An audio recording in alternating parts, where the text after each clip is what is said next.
আজ আমি রান্না করব চিংড়ি মাছ আলু দিয়ে তরকারি।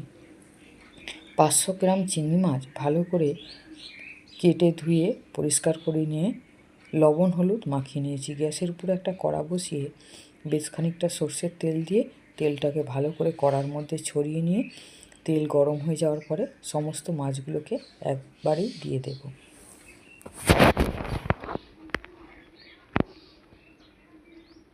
দিয়ে ভালো করে কড়ার মধ্যে ছড়িয়ে দেব।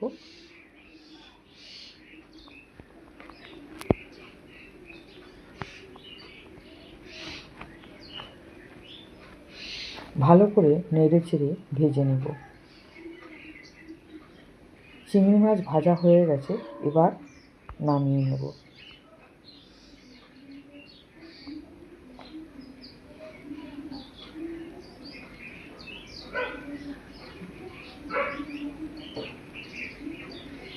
এরপরে গ্যাসের উপরে কড়ার মধ্যে আরও একটু সর্ষের তেল দিয়ে 2টো তেজপাতা ফোড়ন দিয়ে 2 চা চামচ জিরে ফোড়ন দিয়ে দেব।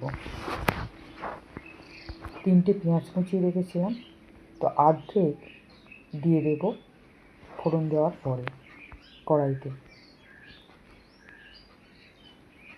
আর অর্ধেক মশলার সঙ্গে বেটে নেব। আলু চৌকো চৌকো করে কেটে রেখেছি। 5টা আলুকে আলু পোস্ত কাটার মতো কেটে নিয়েছি। আলুগুলো দিয়ে পেঁয়াজের সঙ্গে নেড়ে নেব।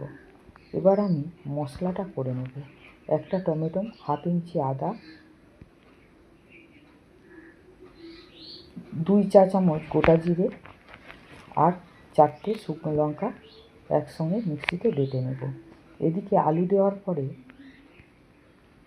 1 চামচ হলুদ গুঁড়ো দিয়ে দিয়েছি আর 1/2 চামচ চিনি দিয়ে দিয়েছি। দিয়ে ভালো করে নেড়ে চেড়ে নিয়ে পরিমাণ মতো লবণ দিয়ে দেব।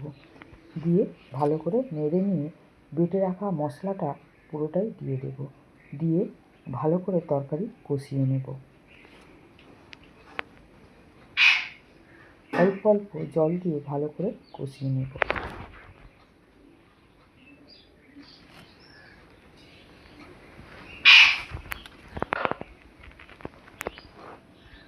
তরকারি কষানো হয়ে গেছে, এবার ঝোলের জন্য জল দিয়ে দেব। তরকারি পুরো ফুটে গেছে, ভেজে রাখা চিংড়ি মাছ পুরোটাই দিয়ে দেব। দিয়ে নামানোর আগে গরম মশলা আর অল্প একটু ঘি দিয়ে নামিয়ে নেব। ঘি আর গরম মশলাটা দেখানো হয়নি, স্কিপ করা হয়ে গেছে।